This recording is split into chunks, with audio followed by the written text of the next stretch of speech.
పునాదులు పెళిసైతే భవనం కుప్పకూలిపోతుంది. విత్తనాల్లో సత్తువ లేకపోతే పంట దిగుబడి తెగ్గోసుకుపోతుంది. పిల్లల విషయంలోనూ అదే వర్తిస్తుంది. బాల్యం కట్టు తప్పితే భావి జీవితమంతా చీకటమయమవుతుంది. పీకల్ దాకా మందుకొట్టి కారు నడిపి పుణెలో 2 సాఫ్ట్వేర్ ఇంజనీర్లను బలి తీసుకున్న మైనర్ దారుణోదంతం కొద్ది రోజులుగా దేశవ్యాప్తంగా చర్చనీయాంశమవుతోంది.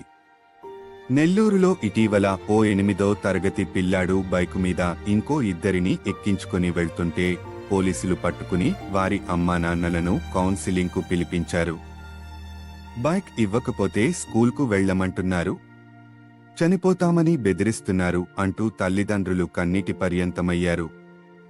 అంతటి మొండితనం పిల్లలకు ఎక్కడి నుంచి వస్తోంది? అమ్మానాన్నల అతిగారాభమే దానికి మొదటి కారణం.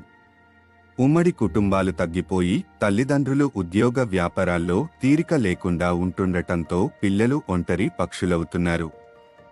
మొబైల్తో దోస్తీ చేస్తూ సామాజిక మాధ్యమాలకు వారు బానిసలవుతున్నారు.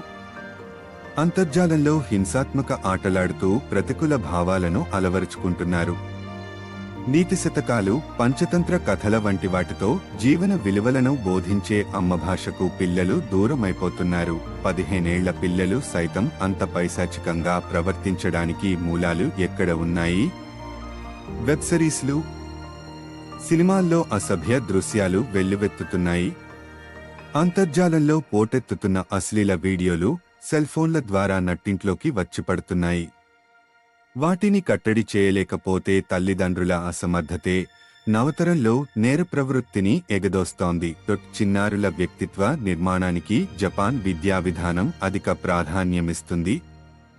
క్రమశిక్షణతో మెలగడం, పెద్దలను గౌరవించడం, ఎక్కడ ఎలా నడుచుకోవాలన్న అంశాలను అక్కడ పిల్లలకు ప్రాథమిక దశలోనే బోధిస్తారు.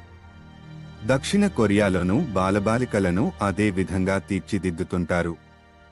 మరి మన దగ్గరేమో నైతిక విద్యాబోధను నేతిబీర చందమవుతోంది. ఉపాధ్యాయులను ఆట పట్టించడం, ఆడపిల్లలను ఏడిపించడం హీరోయిజంగా చలామణి అవుతోంది. ఆ వెర్రిమొర్రి సంస్కృతిని వదిలించుకున్న నాడే భావి భారతం సురక్షితమవుతుంది.